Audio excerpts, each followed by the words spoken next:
আদম আলাইহিসসালামকে আল্লাহ প্রথম নবী করে পৃথিবীতে পাঠালেন।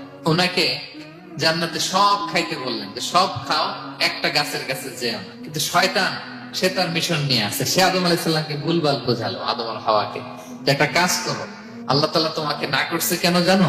আল্লাহ তো চায় না তুমি জান্নাতে থাকো, আল্লাহ চায় তোমাদেরকে দুনিয়াতে পাঠাই দিবে।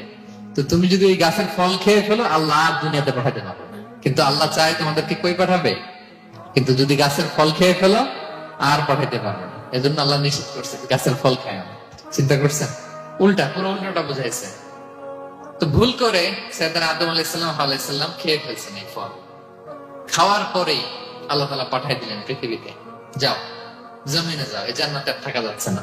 কাঁদতে আরম্ভ করলেন আদম আর হাওয়া আলাইহিসসালাম, কাঁদতে কাঁদতে অনুতপ্ত হয়ে আল্লাহর কাছে দোয়া করলেন।